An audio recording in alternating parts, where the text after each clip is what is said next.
Federal Focus Breakfast. We're so glad to see you and have you here as we take a closer look at the issues coming up in the next session at the federal level. As you know, the MACC means business. And one of the best ways to elevate our businesses is to set the stage for a positive business climate full of connections and information to help growth. Today we're not only connecting you with all the individuals in the room, who could be your next customer, your source of referrals, our valuable business mentor, we're also connecting you with our elected officials who carry your voice and our business voice to Washington. Joining us today is Congressman Joe Kennedy III. And Joe, we're thrilled to have you with us to inform us on what's going on and what you think is ahead. I know we only have to scan the headlines to see there is never a dull moment at the federal level, but having you give us first-hand knowledge of the issues is key to better understanding how it all might affect us and the business our members own, operate, or work at. So thank you and welcome. Also joining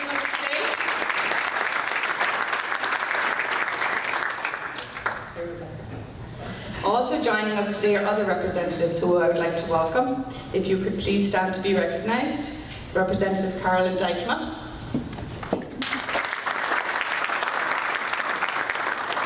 Representative Brian Murray. And Representative Jeff Roy. I think Representative David Linsky couldn't make it this morning. But thank you all for coming and being with us, and for all you do to represent us so well at the State House. We also appreciate how you always help us celebrate a business ribbon cutting by issuing a citation and help honor those amazing high school graduate seniors at the MACC Honor Scholars in May. Thank you very much. And speaking of thank yous, there are some businesses that need recognition for supporting this morning's Federal Focus Breakfast.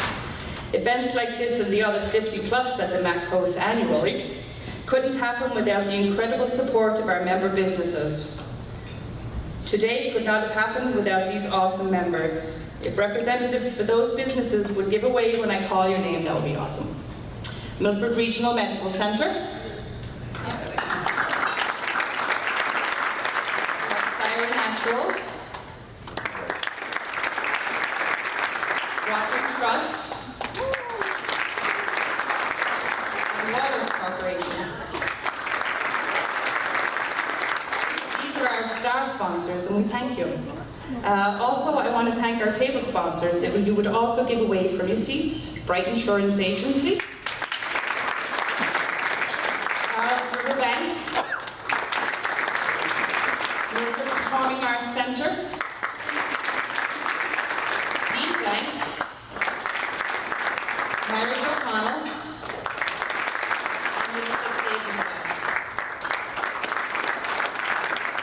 Thank you very much. We appreciate your support, everybody. I also want to thank the staff at the Doubletree Hotel by Hilton for all their help, and a shout out to our friends at Milford Community TV who are here taking this event. I want to say thank you to Dave Price. Thank you, sir. Where are you? Right there. Thank you for donating your time and your audio equipment. And to my friend Paul Matthews, Executive Director of the 495 Interwest Partnership, who is serving as our moderator during the question and answer portion of the event if we come to that part. So now I'd like to invite Tony Gallo, Gallo Moving and Storage, and the Chair of the MACC Board of Directors to the mic. Tony.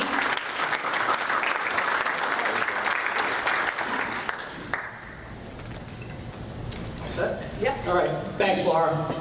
On behalf of the MACC Board of Directors, a diverse group of business people who help guide this dynamic organization, I welcome you all. Good morning, everybody. The MACC is proud to offer opportunities like this one to bring our member businesses and community together, to find common ground and the desire to make the 10 towns represented by the MACC the best they can be for business growth and for personal growth.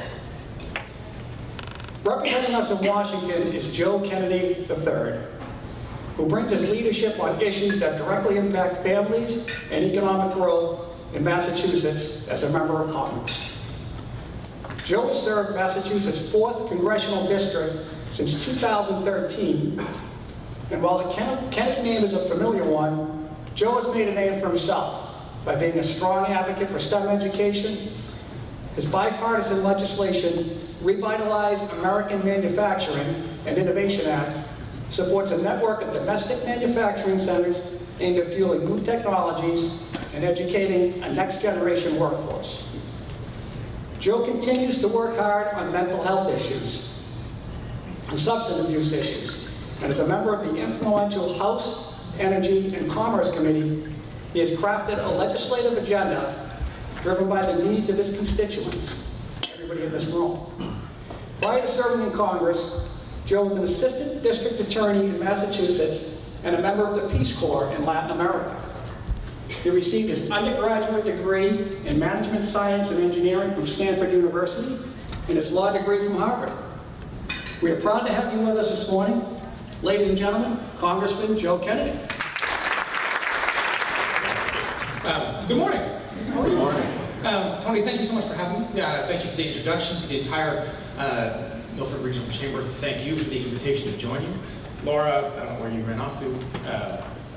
Thank you very, very much for the invitation and the gracious introduction. These are extremely important opportunities for me to be able to come and give folks a little bit of an idea of what's going on in Washington, try to get an idea of what's going on in Washington from all of you, because I think all of us could use some guidance at the moment. And then, more than anything, try to just turn this into a conversation and a discussion. And I would love to get your thoughts, your suggestions, your reactions to, I think, to what is happening in Washington. But also, I think, critically, where there is, I'll put this diplomatically, room for improvement. Because I think an awful lot of us feel like that there's ample room for improvement. And I say that, yes, as a Democrat, yes, as somebody who has served in the minority party for as long as I've been in Congress, yes, given a lot of the frustrations that I feel about the agenda that has been put forth by this administration and by some of our Republican colleagues. I also recognize, however, that whether you are on a progressive left, whether you are on a conservative right, that for years has been saying that just elect Republicans and we will be able to deliver on this agenda, now is struggling to deliver on that agenda and feels a similar level of frustration, obviously, well, for apparently very different reasons. And then the vast majority of folks in the middle look at both sides and say, you're both nuts, and step back. And so regardless as to where you are along that political spectrum, people are frustrated, they are disenchanted, they are risk pulling back from the system because of the dysfunction, rather than rolling up our sleeves and trying to find a way to make it better. And folks, if there's one takeaway from the remarks here that I'll give this morning, it's that this system will not get better on its own. Government, like everything else, is only as good as the people we put into it and the effort that we're willing to put into it as well. And so at a time where it does struggle to deliver on the promises that I think all of us believe, regardless as to what the individual policies might be, the only way we're going to get through it is if every single one of us does our part to try to make sure it does a little bit better. I want to thank the sponsors, Milford Regional Medical Center, Rockland Trust, SIVA National, and Waters Corp. Thank you very much for putting on the breakfast and letting me join you. And I figured I'd break the remarks down into really three basic pieces. So the first, a legislative outlook about what's going on in Washington, kind of on the day-to-day. I can give you a quick update on the calendar and what that looks like between now and November. And candidly, there's not a whole lot of time left, given the schedule and given our campaigns, but happy to dive into that briefly. Second, Tony touched on this a little bit, have been my priorities and what continues to guide the day-to-day agenda that I'm trying to execute on, albeit a lot of that ends up responding to the agenda put forth by our colleagues who did get the Republicans get to set that agenda. And then third is some overall just comments about generally how things are going down in DC. And I'll try to, again, keep this quick to make sure that there's time for Q&A for everybody. So first up, with regards to a legislative outlook and then kind of the tactics going ahead until at least the elections in November and then through till January. And the bottom line on this is Congress, the House of Representatives is out of Washington this week. We go back down to Washington next week. We're there for a week. We are, at the moment, scheduled to be in session for the first 2 weeks of October. although it is unlikely that I think that is going to happen. So we've given some of the electoral pressures that our colleagues are confronting. So in all likelihood, there's going to be a week or so, perhaps 2 weeks, of legislative time in the House of Representatives between now and the elections in November. For us, there essentially is one big to-do between now and then. Government funding expires on September 30th. If there's not a bill that is passed through both chambers of Congress and signed into law by the President by essentially 2 weeks from now, there's going to be a government shutdown. Nobody, for the most part, wants a government shutdown. House and Senate leadership has said that they do not want a government shutdown. In fact, House and Senate leaders have been working reasonably well together to try to make sure that we avert that challenge. The House of Representatives just this past week passed the first appropriations bill for the entire next fiscal year out of Congress with a huge, overwhelming vote. It was, albeit the easiest one, but it passed with a large majority. There's been no issue there. The Senate has been working on one of the trickiest ones that they seem to have come to an agreement on by putting a big priority for conservatives and a big priority for progressives together, which shouldn't be the strangest thing in the world. But melding those two priorities together has given a bit of an injection of optimism that they'll be able to pass that bill. Once that happens, it comes over to the House. Hopefully, we'll be able to follow suit. And part of the pressure here is that given the timeline is so tight, no one wants to be blamed for shutting down the government a month before an election. And so the expectation is that things will move relatively smoothly next week. Although I can tell you without question that things never quite move as smoothly as we hope. So always room for surprises, but I would be surprised if we end up in a circumstance where government is not funded at least until after the elections. Some of those hardest, the hardest challenges when it comes to funding essentially is going to be punted until that quote-unquote lame duck session between between the elections and Christmas, where, depending on the results of the elections, will give Republicans, who will still, obviously in that time, have majorities, their ability to say, did we increase some of those majorities? And so we're able to craft those priorities for the next fiscal year with an added boost from our electoral wins? Or is this one where Democrats are going to be in a stronger position to exert some leverage? But all of that is kind of contingent on the results of these elections, which no one, I will tell you right now, no one has a clue as to what's going to happen. If they tell you they do, they're wrong. We'll get through those November elections and then look to what that means for the rest of the fiscal year up through next September. With regards to, so that's the big priority out of both the House and the Senate at the moment. The second one, which is obviously focused in the Senate, and some of you might have seen some headlines this morning, is the confirmation for a Supreme Court justice. 2 days ago, this looked like a very different pathway than it does this morning. I'm sure some of you saw the news Sunday afternoon where a 51-year-old professor from California, a former high school classmate of Mr. Kavanaugh, came forward with some very troubling allegations that she was sexually assaulted by Mr. Kavanaugh back in high school, some 35, 36 years ago. She has said this morning, she gave an interview for the Washington Post, detailed those allegations, had taken a lie detector test, passed that lie detector test, had some corroborating statements that were made to other individuals that has come forth. She has said this morning that she would be willing to go testify in front of the Senate Judiciary Committee. The big question in all of this is, does this slow the nomination process for Justice Kavanaugh, or Judge Kavanaugh, or does this, do Republicans continue at the set pace? It's becoming harder for me to believe that they can continue to look at this confirmation, to seek a vote for his confirmation on Thursday without having heard from his accuser. Now,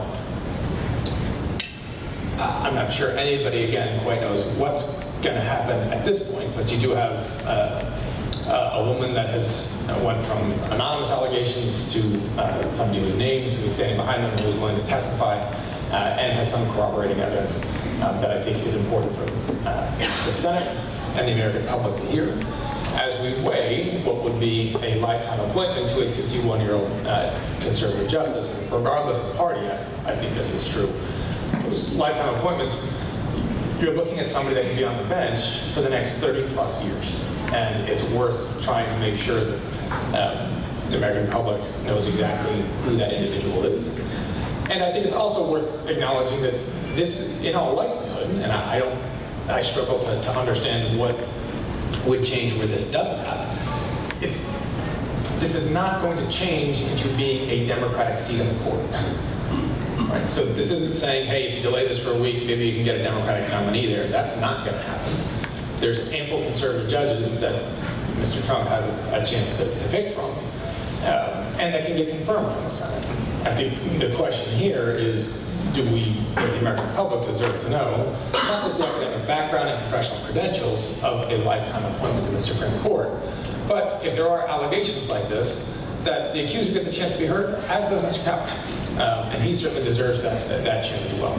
But that process, I believe, should and deserves to have a space to play out before we end up voting, before the Senate ends up voting on a lifetime appointment. So those are the two big legislative agendas before our legislative bodies between now and that November election. Come November election, who knows? What happens thereafter is going to be dependent on not just the outcome of that election, but largely who wins and by how much. And I'm happy to get into that in the Q&A if people want. Number two on that list of stuff to just touch base on was given that my priorities and my focus. And I think it's going to come as a surprise to none of you in this room that one of the main areas that I've tried to focus on in my time in Congress has been on healthcare writ large, to make sure that every person in this country gets access to quality, affordable, accessible healthcare, period. We in Massachusetts have an awful lot to be proud about. We've got some challenges. We've got some of the highest healthcare costs in the entire country. Medicaid, which is a big program that I support, is 40%, roughly 40% of our state budget. And that's something that we have to wrestle with as well. So no state, no community has totally solved this problem, but it is one that will perpetually be a work in progress. We here in Massachusetts, thanks in large part to members of the state delegation that are here, can boast about the quality of care that is delivered and the fact that we've got over 97% of our state that has insurance, which is pretty astounding. Thank you to those legislators that are here that have been so dedicated to that work. One of the aspects of it that has been underneath that healthcare umbrella that has been a particular focus of mine has been access to mental and behavioral health. I have been working very hard over the course of the past several years in Washington to try to set access to mental health care a bit apart from these fights that we're having around the Affordable Care Act and Obamacare. And we've been able to do that with actually some level of success, particularly when it comes to the opioid epidemic and addiction, where given the fact that this epidemic has hit households rich and poor, north and south, Democrat, Republican, across our country, that the stigma associated with mental and behavioral illness, with addiction, people have recognized that this is not something that is just an issue for somebody else or some other family or some family far away. So we've been able to increase some funding, we've been able to increase grant programs, we've been able to make a big push for the expansion of care at a number of levels down in Washington. That's not anywhere near enough. And so have been and will continue to try to make that a major priority for this Congress and the next Congress, regardless of who is in charge. I invite all of you, it's unfortunately sold out, but I think it's going to be televised.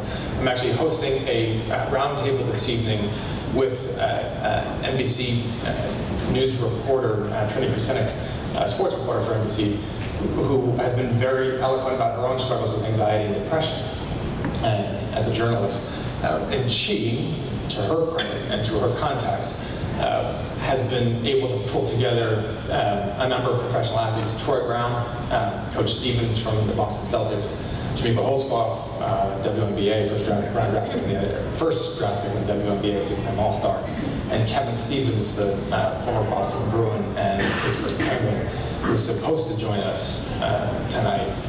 Mr. Stevens is actually down doing hurricane relief, engaging in hurricane relief efforts in North Carolina, so he won't. But those three others will be joining us this evening at Suffolk University for discussion about mental behavioral health and professional sports, professional athletes, and how they struggle in their own professional lives with the pressures that come with performing at that level. So it should be a very interesting conversation. Last piece I wanted to touch on is just generally about what's going on down in BC. Folks, it ain't great, right? And I say that as like the understatement of the year. I say that on a couple of levels, okay? So I just want to be clear about this, and I'll try to wrap this up quickly. I'm a pretty progressive Democrat, and you've got a very conservative Republican in office, and I'm the minority on every level. And so, yeah, part of this is just, it ain't gonna be a whole lot of fun. And I get that. This is different than saying, hey, I would have my differences with the President Marco Rubio or President Jeb Bush. They would want to do a tax cut too. Fine, I get that. We will have those policy differences. As long as I have been alive, as long as I've been following politics, and certainly as long as I've been in Washington, success in this country has never been defined as zero-sum. Never. Ronald Reagan believed in the aspiration of America and that a rising tide would float all boats, and that there was a better, brighter future for our country tomorrow than there is today. And he was eloquent and articulate about it. That is not the vision that we are getting out of our presidential leadership today. It is that in order for some segments of our society to succeed, somebody else has to fail. That the pie is fixed, and that in order for you to get yours, somebody else has to get less. And if you doubt that for a second, let me run through a couple reminders for you. We went through numerous healthcare votes in the House and the Senate over the course of the past 18 months. When it finally came time to vote in the US Senate, after they failed in the House and then succeeded in the House, and then they were trying to go through the Senate, and their ultimate bill there literally said that we can expand, put together a program to say we could expand healthcare in Alabama and Mississippi if we take it away from Massachusetts and New York and California. You can expand in some places if you pull money back from others. Last fall, about a year ago, there was a vote that Mitch McConnell forced senators to take that said you had to choose in a budget vote, that we had to choose, Congress had to choose between two categories of folks.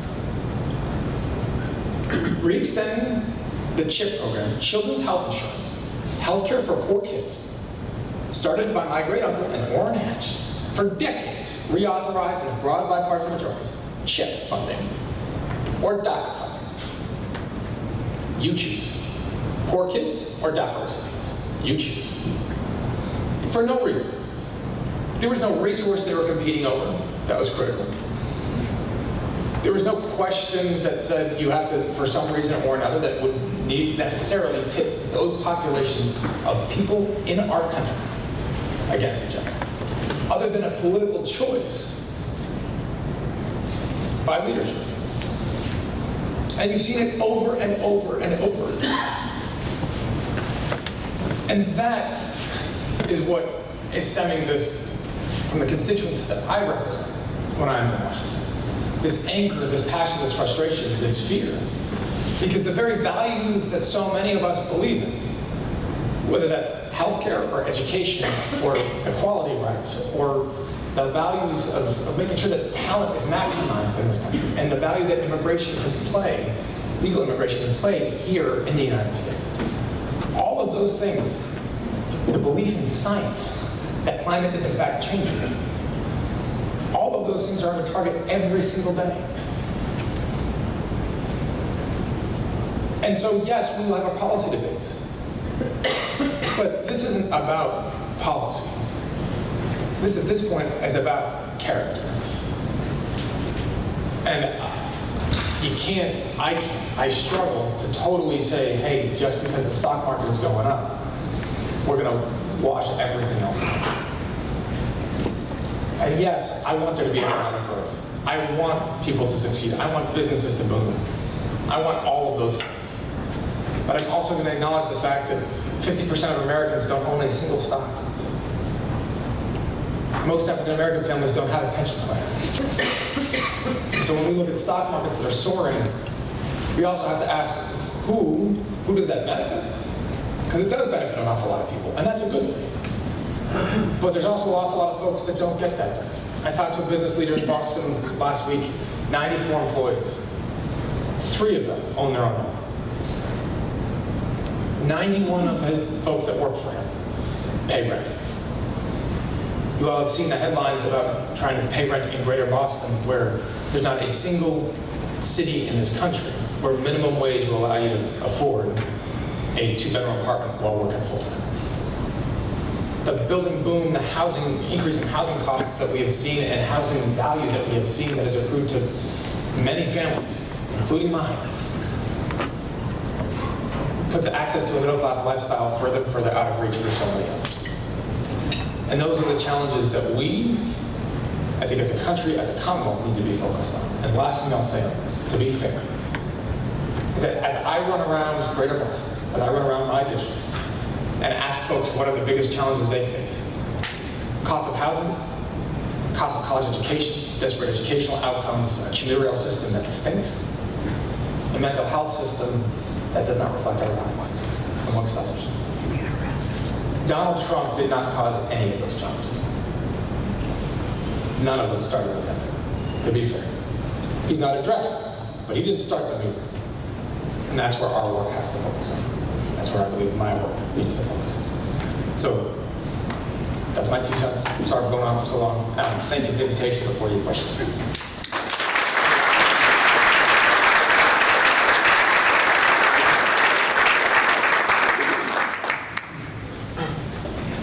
Glad everything's totally clear in Congress. Thanks so much.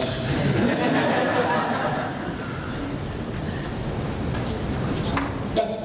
Can you talk about maritime policy, please?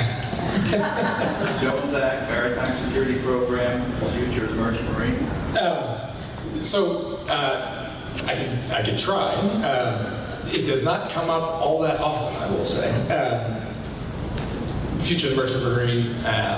Jones Act comes up obviously time to time, particularly with last year with regards to Puerto Rico, right? And the Puerto Rico recovery efforts after the 2 hurricanes, largely hurricanes. With regards to the merchant marine program, look, I'm a big supporter of the program. There's actually my family's been involved with it. We also have MACC Maritime that is outside my district, but is an amazing place for those of you that I'm sure many of you are familiar with. So I think that there's I have not seen, when I frame it this way, I have not seen anybody try to politicize those efforts other than potentially the Jones Act, where there is a bit of a political debate about, which is not new and is not old, I don't think. But other than perhaps the Jones Act, I haven't seen anyone try to make that a partisan or political issue such that that hasn't been something that has bubbled up to all of the debates and all of the issues that has come up before our committee or with colleagues speaking on the floor or priorities in terms of the reauthorization that I'm aware of. I haven't seen anybody casting doubt or question as to a specific program. Is there something specific that you're... I wonder what your position would be on supporting expansion of additional funding to support construction, subsidies, operating subsidies, etc. So look, the question is in terms of supporting the maritime programs. Yeah, I'm a big supporter of them. When it comes to the subsidies, right, I think we end up in the question of, when talking about government subsidy for anything, from my perspective, yeah, with an asterisk of what's the end goal, how much, who, how are you trying to catalyze it, what are you trying to subsidize, et cetera, right? Understanding that an awful lot of industries, an awful lot of businesses, an awful lot of states would want a government subsidy for something, but we just need to be, we do have a $21 trillion debt, and it's actually going higher pretty rapidly, not lower, so we're going to be, I think, probably a bit more disciplined as to what, if we're going to talk about a government subsidy for something, we should be reasonable about what we want to subsidize and why. But yes, absolutely. Whether it's just a little bit apart from what you were saying, the value of the United States Navy to the educational opportunities for our merchant marines and what that means for a pathway for not just can be a pretty lucrative lifestyle. They put in their hours. It's very hard work. Spend a lot of time away. I've got a couple of friends there in Richmond. But this is an area where I think government involvement, I think, is appropriate. Last thing I'll say on that, I've spent an awful lot of time over the course of the past 4 or 5 years with some colleagues in largely David Cicilline in Rhode Island, working on a regional economic development plan for southeastern Massachusetts. Because if you actually look at southeastern New England from essentially Cape Cod Community College and Woods Hole and Mass Maritime, all the way down through my district and Bill Keating's district in Westport, Fall River, New Bedford, down in Providence, the Naval Undersea Warfare Center, URI, and even into Connecticut, and New London with Electric Boat and General Dynamics. The level of resources we have for marine sciences and marine engineering, the development potential for offshore wind is literally second to none anywhere else in the country. But no one has quite focused on that, and public policy hasn't focused on it that way either. We see these imaginary boundaries that nobody else, policymakers, that nobody else pays attention to. But then we have funneled resources to support those imaginary boundaries because we care about job growth in Fall River, but not job growth in Providence. You grow Fall River, you're going to grow Providence. You grow Providence, you're going to grow Fall River. And trying to say that you're going to focus on one and not the other is stupid. Two, the largest economic generator in that area is Providence. It's not Boston. So trying to realign those policies a little bit more appropriately, I think would go a long way. And if there's something else specific, I'd be very happy to. Yeah. Could I ask for your opinion on federal cannabis policy? Yes. In particular, I'm wondering if you have any comments on the STATES Act, the piece of legislation introduced by Senator Warren to essentially carve out medical marijuana programs that are sanctioned under state law. I think we've seen a growing body of research that tends to suggest that medical cannabis can be helpful in the opioid crisis, both on the front end as a potential substitute for opioids in the beginning of therapeutic application, and also on the back end to help folks who are trying to get off of opioid addiction. Great. So, generally, and then more specifically, the STATES Act. Federal policy with regards to marijuana. Federal policy with regards to marijuana is somewhere between incomprehensible and gobbledygook, I guess is probably where and it's certainly gotten more complex with regards to in its implementation, as you see state after state after state moving in essentially one broad direction, but going about it a bit differently. So whether it's the decriminalization, whether it's legalization, whether it's allowance for medical marijuana, which various states have done that differently. But writ large, your states are basically saying we're certainly not going to prosecute state-based offenses, or we'll take those off, right? We'll just abolish them, legalize aspects of marijuana, whether that's medicinal or recreational, at a time where that substance is still illegal from federal law. That puts law enforcement in obviously a bit of a catch-22. It's not a great answer for folks that are trying to create and cultivate a business, because those businesses, as you're obviously very well aware, are still cut out of the federal banking system, which not only is that an inconvenience, from my perspective, it's also a law enforcement risk if you have to do everything in cash.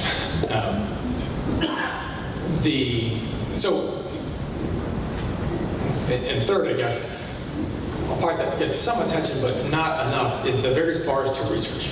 So, look, I'll be very clear with everybody in the room, you probably are already aware of it. I'm not the biggest fan of legalized marijuana. I spent a lot of time focused on mental behavioral health and addiction. And there's a fair amount of folks in those experts in the addiction world that say that, while there are some studies that might show that marijuana can, for some individuals, be an alternative for opioid use, there are others that have shown that marijuana itself is addictive. And so my own basic point on this is, one, you need an awful lot more research, which federal policy at the moment bars, or puts up hurdles to it, which makes it hard for researchers to get access to the substances that they need. Our own government says that there's no medicinal value, which keeps it as a Schedule I substance, the likes of cocaine. Which is hard for me to square when Israel says, and has recognized, Israel says it's a medicine and has recognized its medicinal value for literally years. So I think we need some answers. I appreciate what Senator Warren's tried to do with it. The issue that I would have with, in terms of basically pushing some of that down to the states and saying where states have essentially making this a states' rights issue, right? And letting states' decisions on this guide federal policy. And I think that makes some sense. The challenge that I have with that is, unless you have states that are going to go about that very carefully, you could have circumstances where there are less federal, so uniform protections on things like advertisements, sales to minors, warning labels, than you have even on cigarettes. And so, not to say that every actor in this space is going to be a bad actor, I don't believe that. But I think there are risks for any company that has a substance that could be creating edibles, or gummies, or brownies, or some sort of food. If you don't have clear packaging guidelines, what that means for marketing to teenagers, high school kids, what that means for the proper safeguards to be put in place. So I think if we're going to do this, and Massachusetts is very clear that they want to do this, but I think we should do that, we should be very thoughtful about the way that we do it.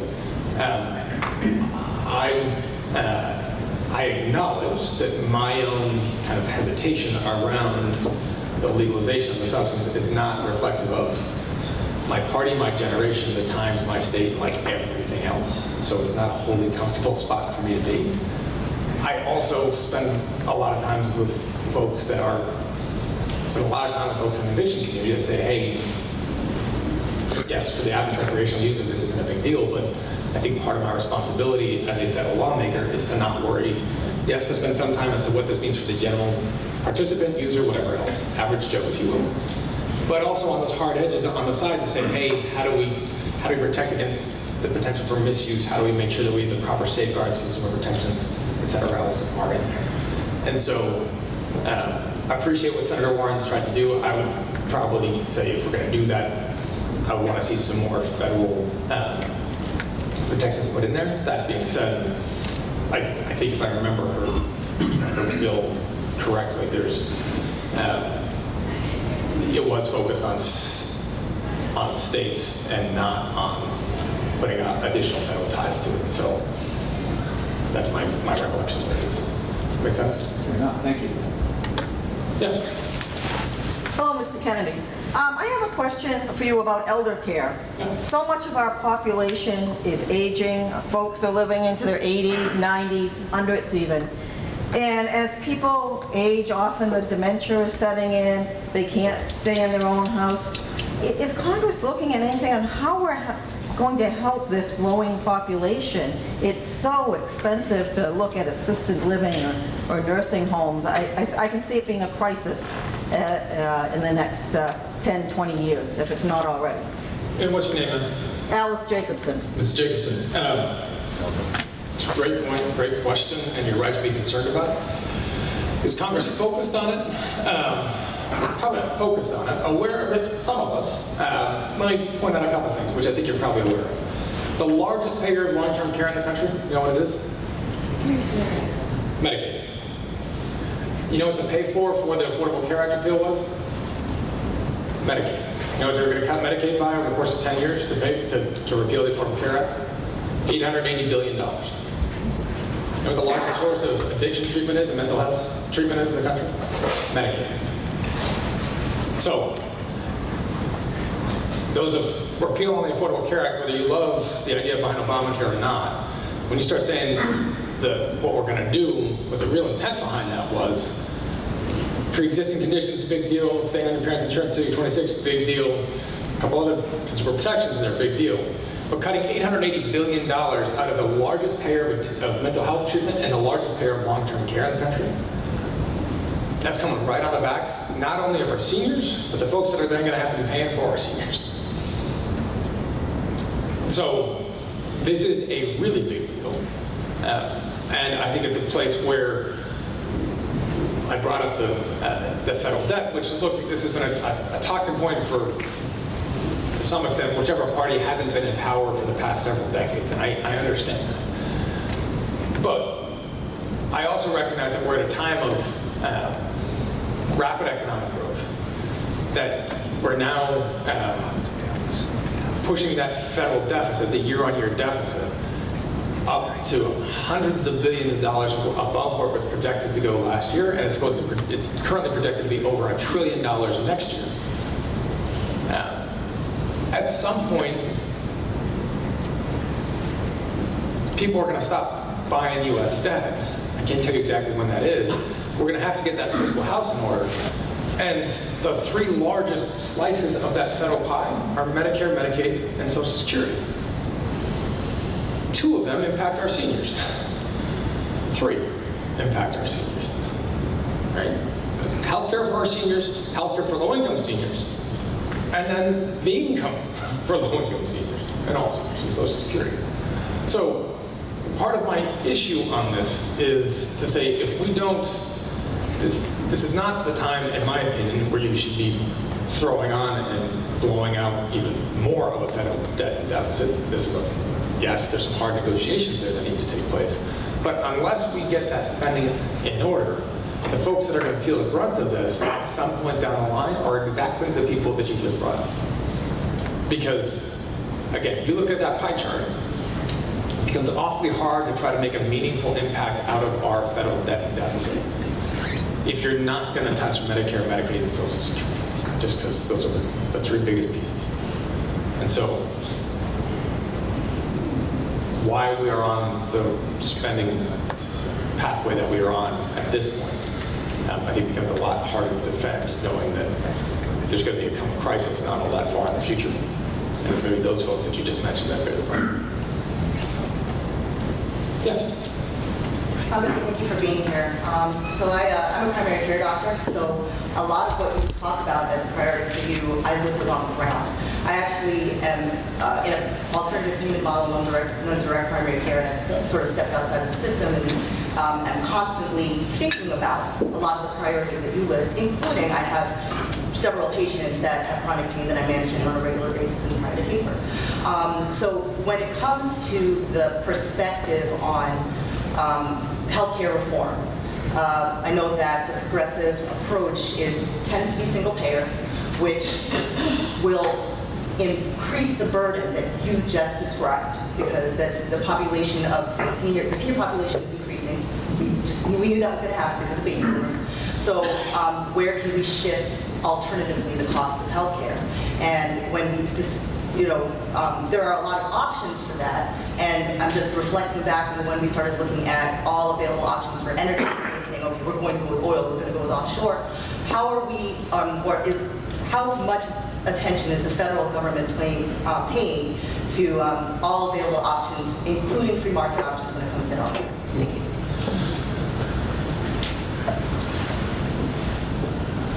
You guys did your homework before I came.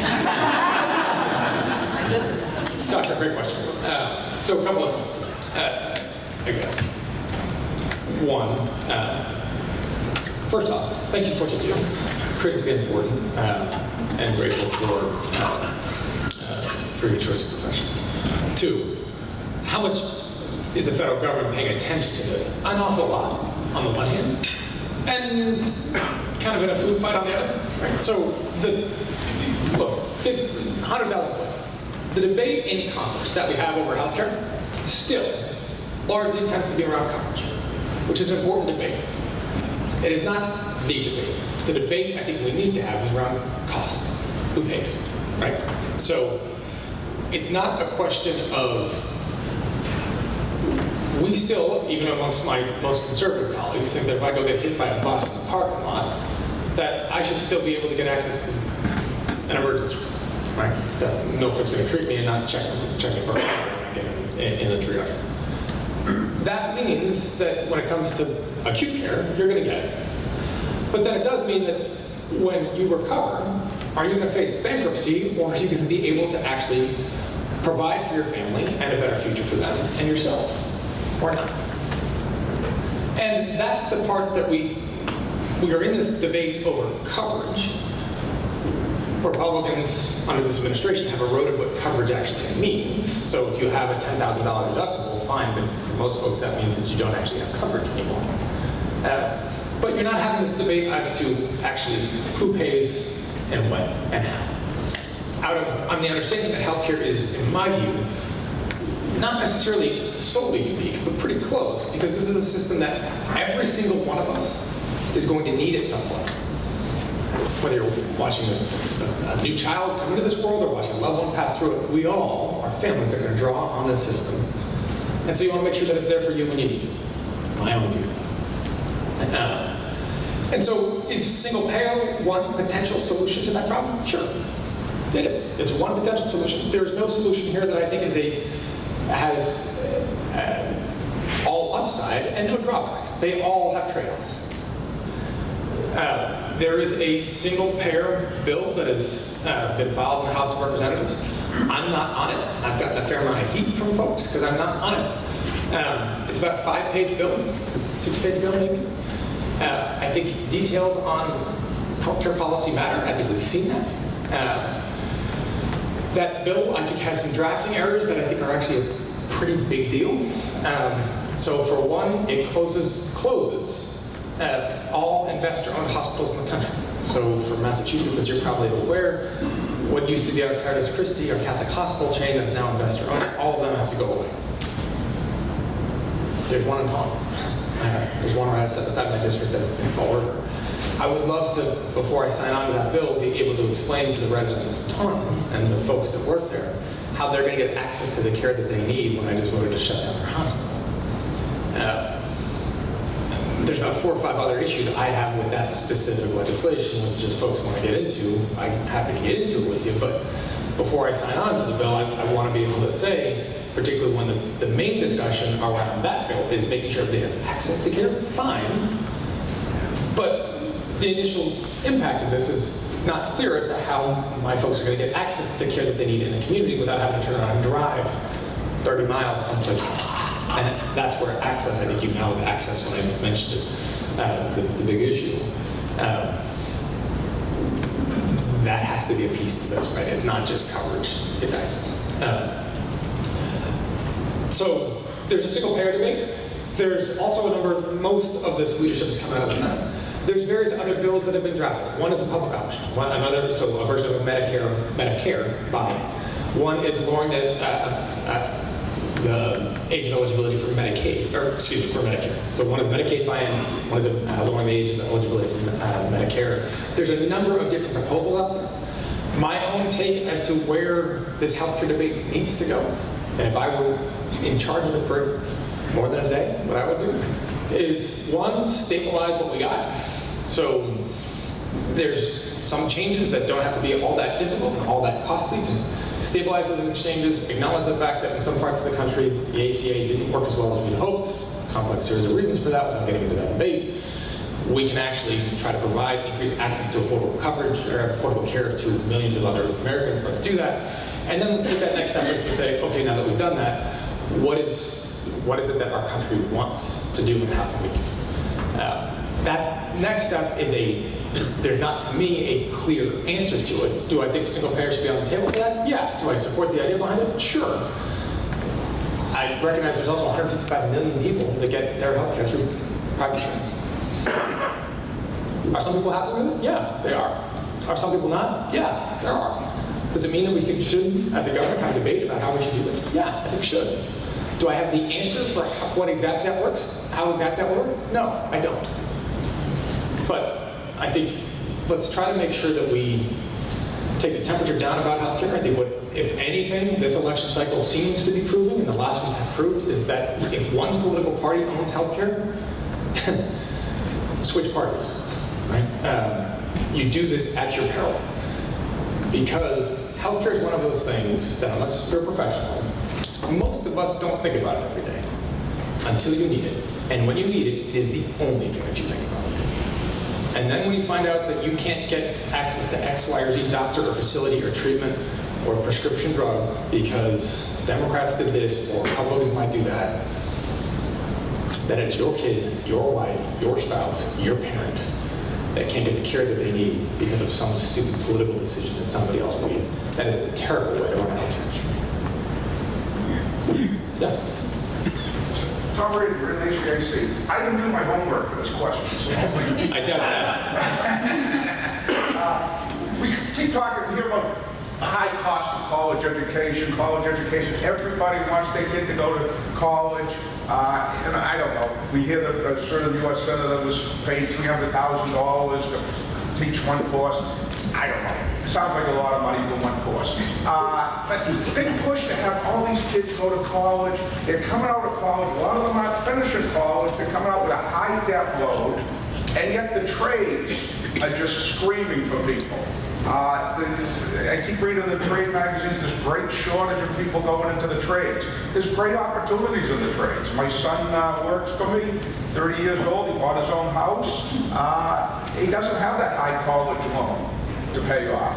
So what can be done to maybe move some of the thought away from everybody needs to go to college and start getting towards the trades a little bit? There's great opportunities. Thank you. So, a lot in there, right? A lot in there. So let me try to unpack it piece by piece, and you can just hurry me up or something down as you wish.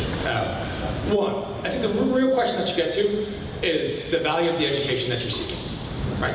And so let's make sure that students and families know that the educational choice, what professional future lies before their student who chooses whatever pathway that can be. Is there value potentially get at a four-year college degree? Yeah, there absolutely is.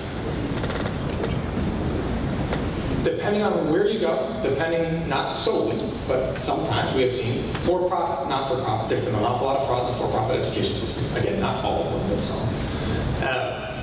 And then some state schools have fantastic programs where you can get just as good education, if not better, at literally a fraction of the cost of going to a large private school. So part of what the Obama administration tried to do, and actually the Trump administration has tried to do, is some reforms, some efforts to try to actually inject a level of transparency to say, look, if you're actually going to go to XYZ State University, here's what you can expect in terms of outcomes, in terms of what pathway that puts you on professionally for an engineering degree, a computer science degree, a liberal arts degree, whatever that might be, and to do that similar studies with obviously private schools as well, so that families can make an informed decision. So if you want to go take on all of that additional debt, you can do so.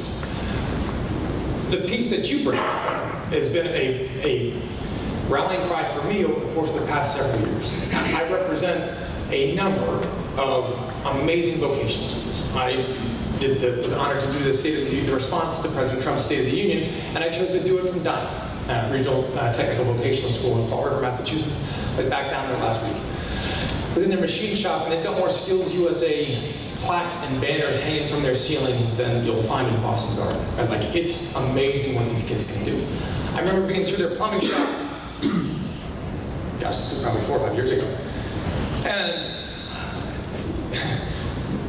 we are now, in our Commonwealth, a state that has more CEOs than plumbers. And if you ever need a plumber, you'll realize that's true. And so I'm to their plumbing shop. I said, so like, your top-notch kid, literally, is going wherever they want in the country. I had a bunch of diamond kids down in my office year and a half ago that were doing internships at NASA, right? Vocational school kids, internships at NASA. So I remember asking the instructors, I said, so what happens, not your top-notch kid, but like your good, solid student, what happens to them?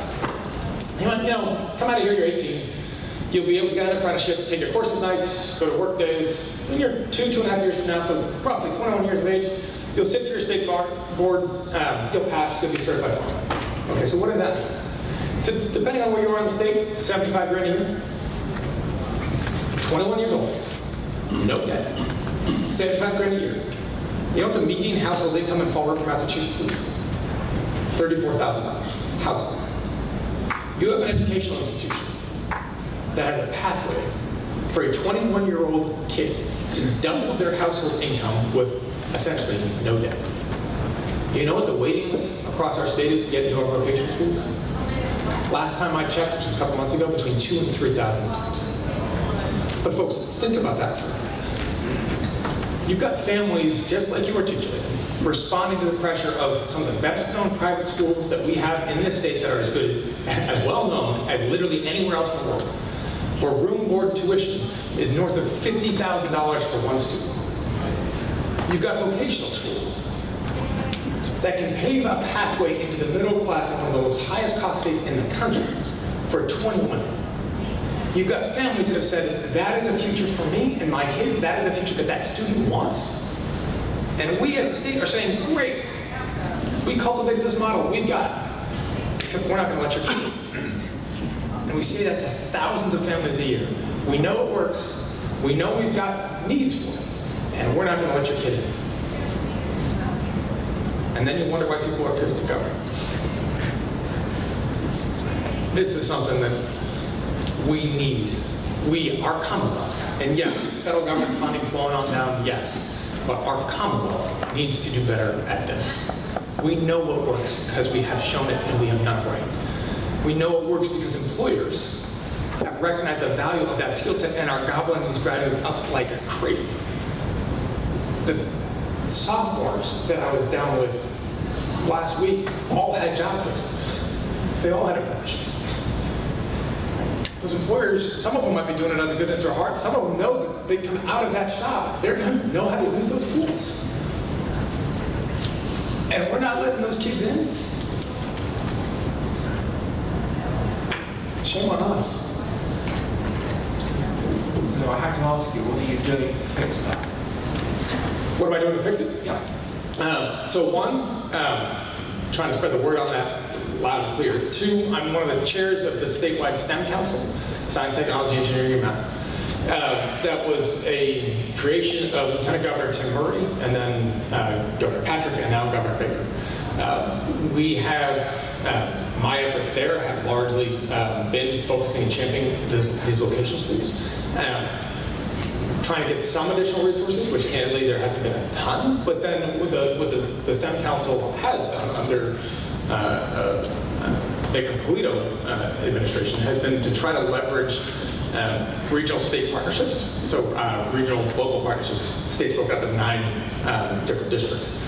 But public-private partnerships to basically help facilitate STEM internships, STEM jobs, STEM programming, not exclusively through those vocational schools, but they end up being a hotbed for it, to try to make sure that as we look at the regional needs of Massachusetts for STEM, which is off the charts, we're able to say, get those employers engaged in that system and say, hey, what skills are necessary, where are these jobs, how can we get students trained in this pipeline to get right to it, and to try to leverage the resources of the private sector to help come to bear with the public sector, so that knowing that if the public sector is not going to be totally able to fund every single one of these, but to leverage those assets to bring more people into the sphere.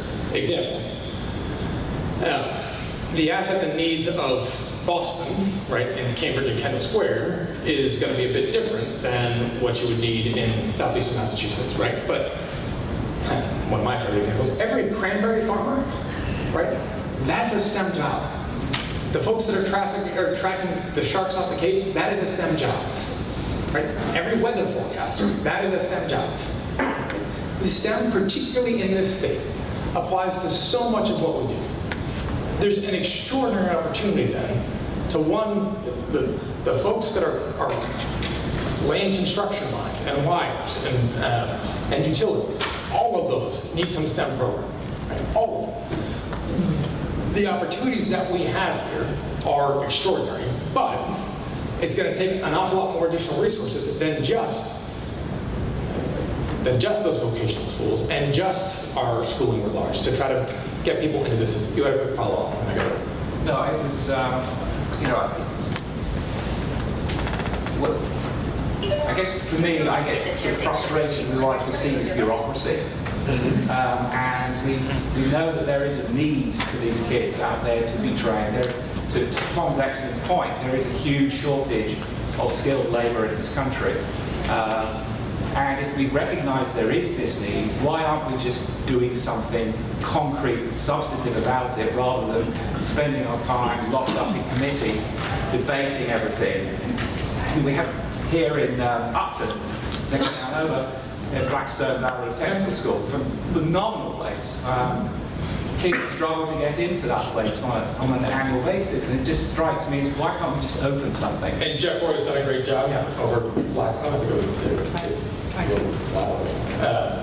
and when it comes to local manufacturing, he's been one of the great leaders on it. I've had a lot of work with him on this. We have I think Tony mentioned in the introductory remarks, these regional manufacturing institutes that were set up under Obama administration nationally. That was my bill. Massachusetts has been a part of several of them. One of the hubs is going to be over at MIT. It's got tentacles to a number of other research institutions all over the country. What that means for that one is focused on fabrics, literally t-shirts that are all connected to the internet, parachutes for the military that can prepare themselves, uniforms that if somebody was struck by or injured could tell you the nature of the injury, where the pressure points were, where the shrapnel might be. I mean, the ramifications of this are enormous, right? And that is additional federal funding coming into this that was my bill. And so I would be remiss if I did not point out the fact that there's 6.5 million unfulfilled jobs in this country, and we can't pass an immigration bill, right? We can't pass one in the House, although one passed with a veto majority the year that I came into the House. Out of the U.S. Senate, we couldn't get a vote on it in the House. A lot of legal immigrants. So, well, but the idea we championed, this administration champions job growth of 225,000 jobs per month. And that's a great thing. I'm not trying to take any shine away from those job numbers, right? 225,000 new jobs is a great thing.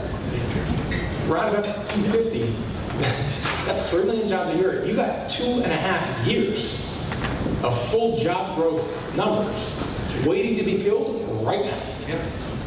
2 years plus now. So back to my point, why aren't we opening more of these schools?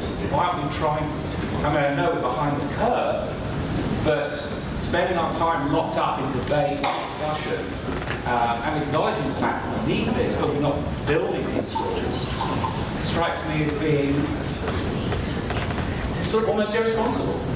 Well, sir, so I can tell you, one, elect more Democrats, I think you will. And I'm trying, right?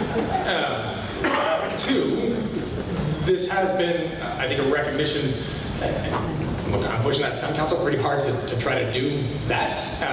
And then to recognize that as they don't have a ton of additional resources to build up some of those schools, to say, hey, for those private companies that want to be able to donate equipment or that are willing to sponsor a kid, nothing stopped, right? Nothing stopped. Yeah. And that there are plenty of examples of businesses that will lend their software, their technology to the benefit of lending if you are a major medical supplier, medical device manufacturer, of which we have a number in the state, that was willing to lend some of the appropriate material to these students so that they could be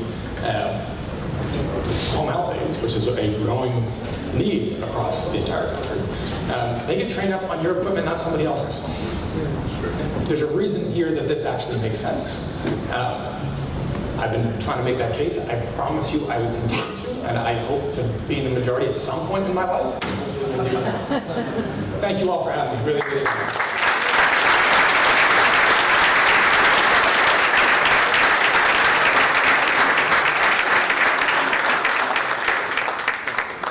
Thank you, Congressman. We appreciate you taking the time and visiting us today.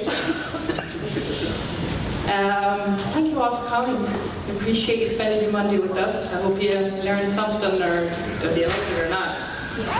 I want to say thank you to our sponsors again, and I hope you have a wonderful day. Thank you.